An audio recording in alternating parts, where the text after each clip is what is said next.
கவனிங்க. ரைட். 2024 ஆண்டுக்கு capital X ஆனது செம்மஞ்சள் நிறமுள்ள ஓர் அயன் சேர்வையாகும். அது 7க்கு 2 2 எனும் விகிதத்தில் உள்ள 3 மூலகங்களை கொண்டுள்ளது. இரசாயன சூத்திரம் எழுதப்படும் ஒழுங்குமுறையில் அன்று அது தெரியும் எங்களுக்கு. இவற்றில் 2 மூலகங்கள் ஆவர்த்தன அட்டவணையில் ஒரே ஆவர்த்தனத்துக்குரிய உலோகங்களாகும். இவ்விரு உலோகங்களில் ஒன்று எஸ் தொகுப்புக்குரியதாக இருக்கும், அதேவேளை மற்றது டி தொகுப்புக்குரியது. டி தொகுப்பு உலோகம் பெரும்பாலும் மின்முலாமிடலுக்கு பயன்படுத்தப்படுகின்றது. செம்மஞ்சள் நிறமுள்ள அயன் சேர்வைங்கிறதுல இருந்தே இதை நீங்கள் பிடிச்சிருக்கணும். யாரு? Cr2O7 இது ஆல்ரெடி நாங்கள் 23 எதிர்பார்த்தது, ஆனால் வந்தது 24க்கு. அப்படிதான் ரைட். 23க்கு எதிர்பார்த்து 24க்கு வந்துக்குது. ஏன்னா பாருங்க, இதில் 4 அணையன்களை பற்றி தான் நான் சொல்லியிருக்கிறேன் ஆல்ரெடி. MnO4 மைனஸ், MnO4 இது நிறமுள்ள அயன்கள் அணையன்கள். ஊதா, அடுத்தது பச்சை. இது ரெண்டுமே 2022 கேட்டுட்டான். அதால தான் அடுத்த ரெண்டே நாங்கள் 23க்கு எதிர்பார்த்தோம், வர இல்லை. CrO4 மஞ்சள், Cr2O7 செம்மஞ்சள். 23ல் வராதால 24ல் எதிர்பார்த்தோம், வந்துச்சு. ரைட். எனவே இப்படி படித்த ஒரு பிள்ளைக்கு இதை கண்டுபிடிக்கிறது பெரிய வேலை ஒன்றும் கிடையாது. என்ன, அந்த பிள்ளைக்கு எப்படி கேள்வி வரப்போகுதுன்னு சொல்லி கூட தெரியும். எனவே ஒரே ஆவர்த்தனத்தில் இருக்குதுனால் இது நிச்சயமாக கூட்டம் ஒன்றாக இருக்கும். எஸ் தொகுப்புண்டால் இந்த Cr2O7 K2ன்னு வர வேண்டியது. பொட்டாசியம் குரோமியம் ஒரே ஆவர்த்தனம், என 4வது ஆவர்த்தனம் K2Cr2O7. இதுதான் எக்ஸ். அடுத்தது Y ஒரு கனிப்பொருள் அமிலமாகும். அது 1க்கு 2க்கு 4 எனும் விகிதத்தில் உள்ள 3 மூலகங்களை கொண்டுள்ளது. Yயிலுள்ள மூலகங்களில் ஒன்று எக்ஸிலும் அடங்கியுள்ளது. பொசுபேட்டு பசலை உற்பத்தி செய்வதற்கு அது பயன்படுத்தப்படுகின்றது. 1க்கு 2க்கு 4 என்கிற ஒரு இருமூல அமிலமா? ரைட். அப்படியா சொல்லிக்கிறான்? அப்படி சொல்ல இல்லை, கனிப்பொருள் அமிலம்னு மட்டும் தான் சொல்லியிருக்கிறான். ரைட். 4னா ஆக்சிஜனாக தான் இங்கே 4. வயிலுள்ள மூலகங்கள் ஒன்று எக்ஸிலும் அடங்கி இருக்குது, அப்போ ஆக்சிஜன் தான் அது. பொசுபேட்டு பசலை உற்பத்தி செய்வதற்கு வாய் பயன்படுத்தப்படுவது. இந்த பொசுபேட்டு பசலையை உருவாக்குதலை பற்றி உள்ள விஷயம் இன்ஆர்கானிக்கில் இல்லை, அது இருக்குது இண்டஸ்ட்ரியலில் தான். இண்டஸ்ட்ரியலில் H2SO4 தயாரிப்பில் H2SO4 பயன்கள் இருக்குது. அந்த H2SO4 பயன்களில் பொசுபேட்டு பசலை தயாரித்தலைங்கிற கதை இருக்குது. ஆனால் இது H2SO4 தான்னு சொல்கிறதுக்கு எங்களுக்கு என்ன உண்மையாக அந்த பொசுபேட்டு பசலையே தவிர்த்து வேறு என்ன விஷயம் இல்லை எங்கனைக்கலண்ணா. ஏண்டா அது ஒரு அன்பாப்புலரான ஒரு பார்த்தீங்கன்னு சொன்னால் பயன். ஏண்டா நாங்களாம் அந்த அழுத்தி சொல்கிற ஒரு பயன் கிடையாது, இருக்குது. அந்த அழுத்தி சொல்லாத ஒரு இடத்துல இருந்து பிரதானமாக அந்த சேர்வையே கண்டுபிடிக்கிறதுக்கு வந்திருக்குதுங்கிறது பயன்கள் கூட எல்லாத்தையும் தெரிஞ்சிருக்கணும். நாங்கள் இப்போ படிக்கிற காலத்தில் சொல்கிறது ஒரு 2 பயனை தெரிஞ்சால் போதும்னு சொல்லி. ஏன்னு சொன்னால் பயன்கள் வந்தால் எழுதுறதுக்கு ஒரு 2 பயன் தெரிஞ்சால் போதும், எல்லாத்தையும் மெமரியில் எடுக்க தேவையில்லை. இப்போ ப்ராப்ளம் என்னான்டா, மெமரியில் எடுக்க தேவையில்லை, பட் எல்லா பயனையும் படித்து வச்சுக்கணும். சிலபஸில் கைடில் ஒரு விஷயம் இருக்குதுன்னு சொன்னால் அது என்ன படித்து வச்சிருக்கணும்.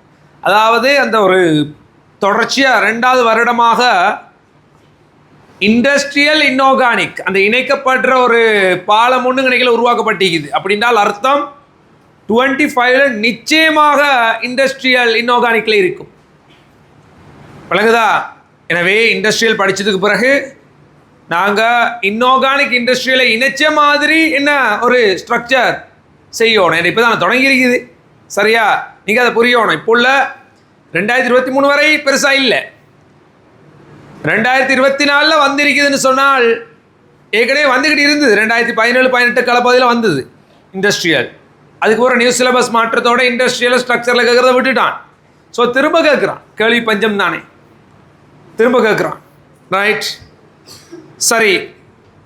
அப்போ இந்த கனிப்பொருள் அமிலம் H2SO4 கொஞ்சம் கஷ்டமான ஒரு விஷயமா போய்த்துது. ஆனால் வேற உங்களுக்கு அந்த 1க்கு 2க்கு 4ங்கிறத வச்சு கொஞ்சம் பார்த்திக்கலாம். இதை ஏண்டா எங்களுக்கு தெரிஞ்சு நாங்கள் வேற யாரையும் அப்படி என்ன படிக்க இல்லை.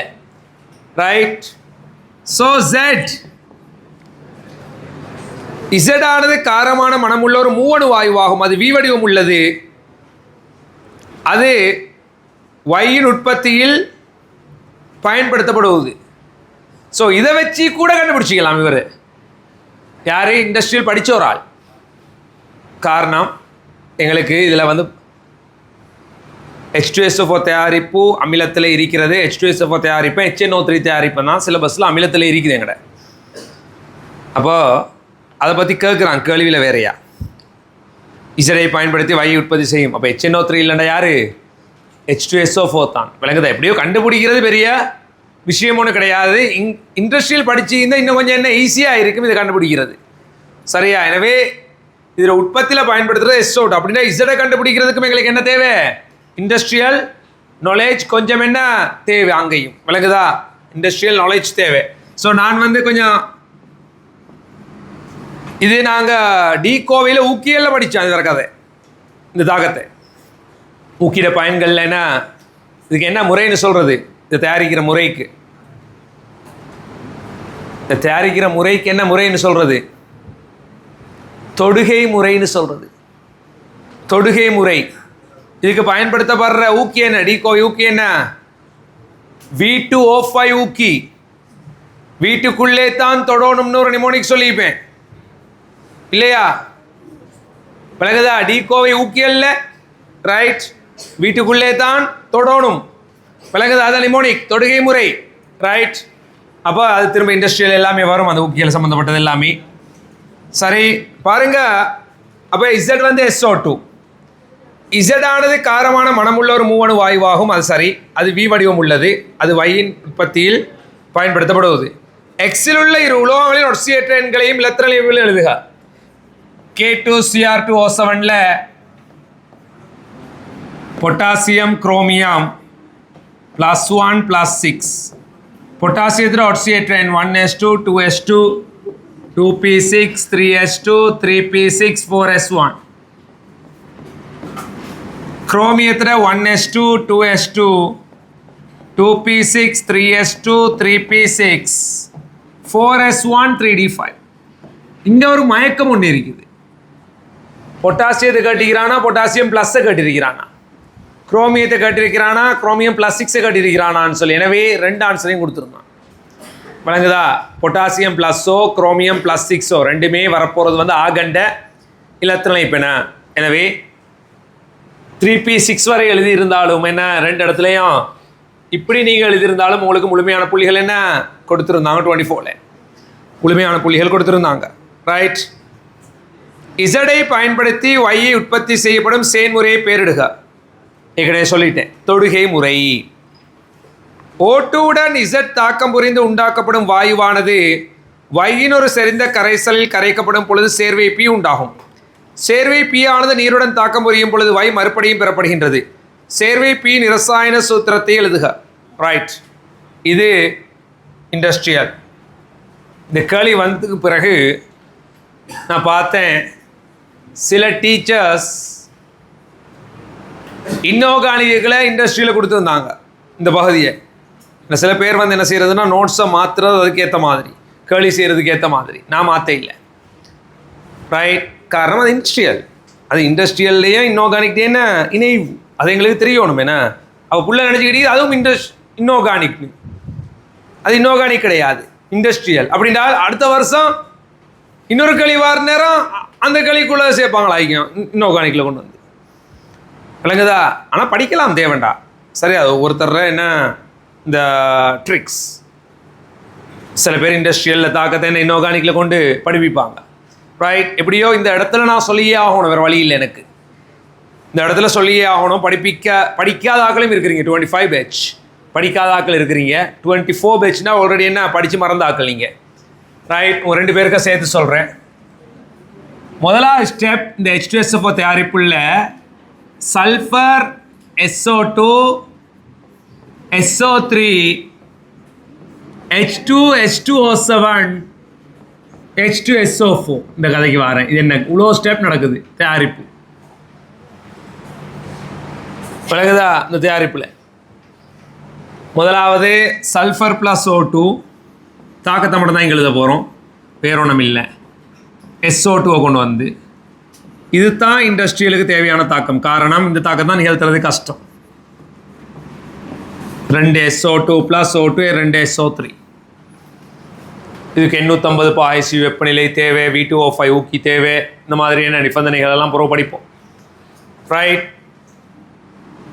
இப்போ இந்த SO3 இதில் 0ல் இருந்தவர் ஆக்சிஜன் ஏறி +4 ஆகி, +4ல் இருந்தவர் ஆக்சிஜன் ஏறி +6 ஆகி, நேராக நீரில் போட்டாலே இவர் இன்ஆர்கானிக் அடிப்படையில் நேராக நீரில் போட்டாலே இவர் H2SO4 கொடுக்கணும், நோ டவுட். காரணம் +6 அமிலத்தை கொடுக்கறது பிரச்சனை கிடையாது, விளங்குதா? +6 அமிலத்தை கொடுக்குற பிரச்சனை கிடையாது. இன்ஆர்கானிக் அடிப்படையில் தாக்கத்தை வெளியால் பார்த்தா பிரச்சனை இல்லை, செஞ்சு பார்த்தா தான் பிரச்சனை, விளங்குதா? சொல்கிறது எல்லாருக்கும் லேசி, செய்கிறது தான் கஷ்டம். அப்படி ப்ராக்டிக்கலாக செய்கிற நேரம் சில பிரச்சனைகள் வரும். அந்த பிரச்சனை என்னென்றால் SO3 நீரில் கரைக்கிறது அதிக புற வெப்பம்.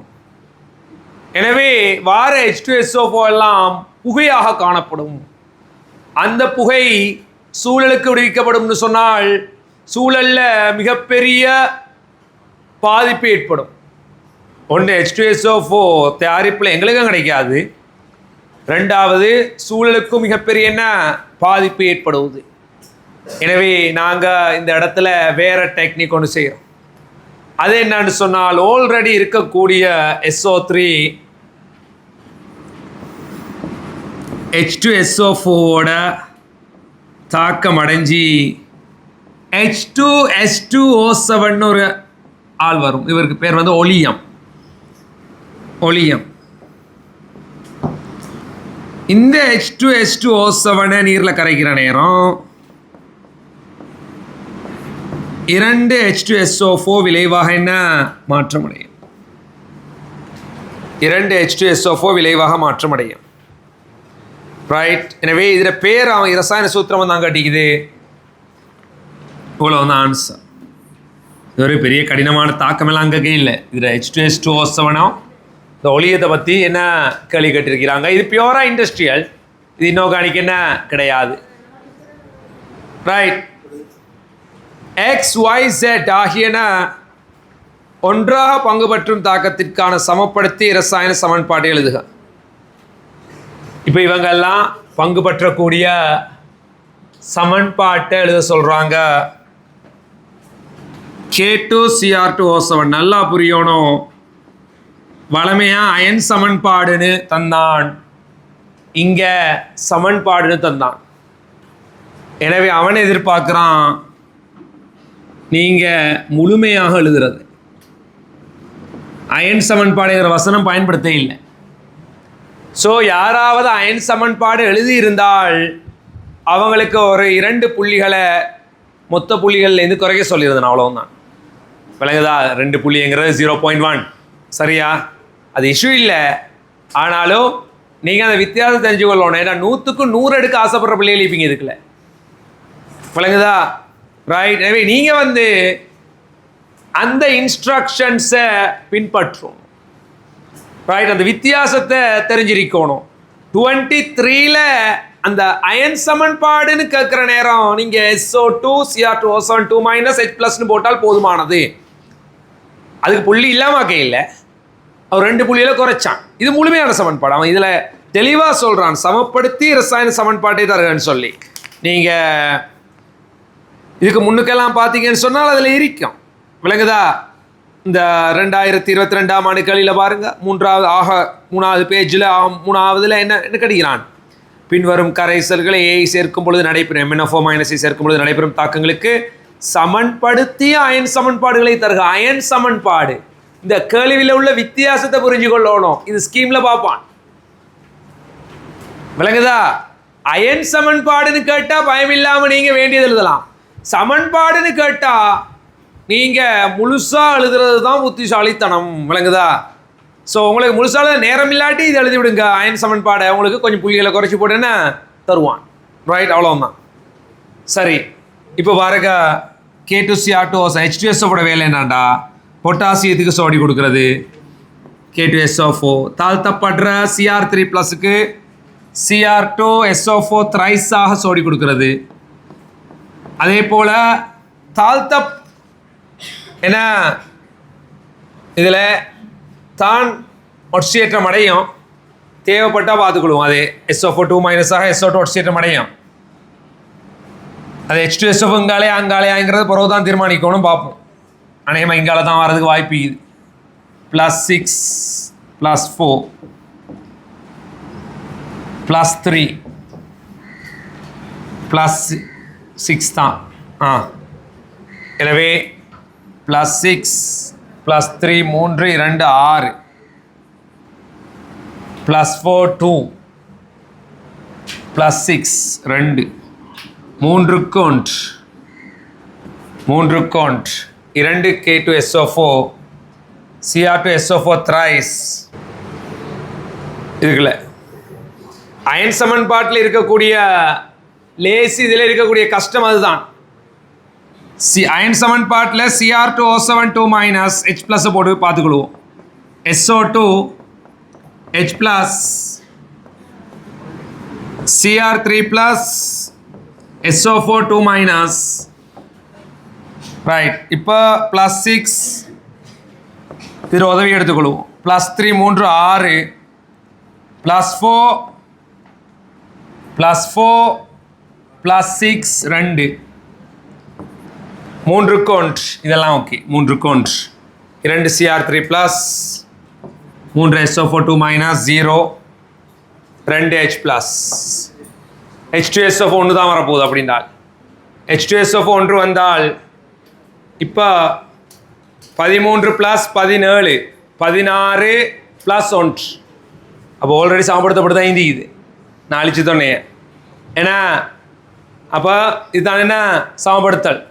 இதை வச்சு என்ன செஞ்சு கொள்ளலாம், போட்டுக்கொள்ளலாம். ஏண்டா இந்த SO2 H2SO4 தான் மாறும், விளங்கிச்சா? அப்படி மாறுற நேரம் இங்கே என்ன கழிப்படும் அது, ரைட்? எங்களுக்கு அயன் சமன்பாடு தான் லேஸ், நாங்கள் அப்படி தான் பழகிருக்கிறோம். ஸோ எல்லாட்டையும் எங்களுக்கு அயன் சமன்பாடை வச்சு என்ன உதவி எடுத்துக்கொள்ளலாம். முழுமையான சமன்பாடு எழுதுகிற நேரம் அயன் சமன்பாடு எழுதி போட்டு H ப்ளஸ்க்கு H ப்ளஸ் தான் H2SO4, விளங்கிச்சா?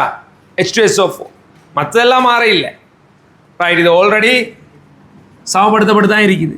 13 + 3 4 இங்கே 16 + 1 இதில்.